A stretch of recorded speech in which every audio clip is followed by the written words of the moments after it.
If you want to know why your essay sounds a bit boring, it's probably because you're not being specific enough.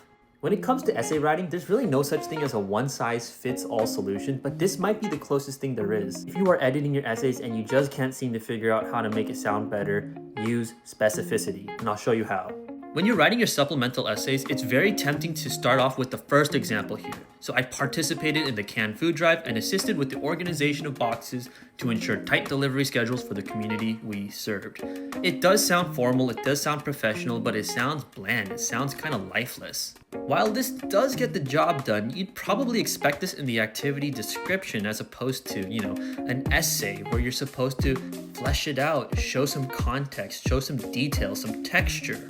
So in this better example here, when our food drive logistics fell apart, I spent the afternoon hunched over a map, hand drawing delivery routes for 20 volunteers to ensure no family was skipped.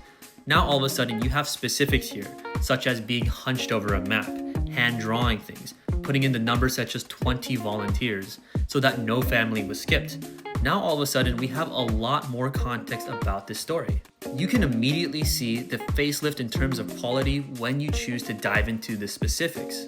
Here's another example, and this one is really more for those shorter supplemental essays, the ones where you don't have a chance to throw in a huge story, so you're tempted to make your responses really short and really direct and straightforward. So for the bad example, I spent my weekends debugging Python scripts, driven by curiosity to understand how logic builds worlds. So for this one, even the inclusion of something like Saturdays, semicolons, a broken line of code, that points the reader's attention towards the specifics of what you're doing.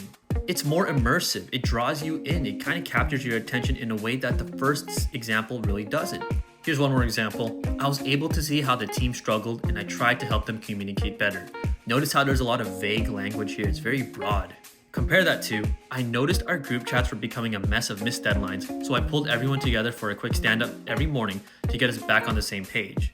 Notice how the words, I tried to help them communicate better, could really mean anything. And when you say the team struggled, well, what do you mean struggled? How did they struggle? In what way? Again, notice how the details here, the context, the texture makes it so much better. If you're a bit confused on where to begin, the easiest place to start is just by adding something sensory. So for example, sight, sound, taste, or touch, tell us what something looked like, or the way that it sounded, or how it felt underneath your fingers. Another great way is just giving us more details of an event. Tell us how many people were there, or that it happened on a Saturday, or that the weather was a little gloomy. Remember that details builds immersion hooks in the reader, and that's what makes for a better essay.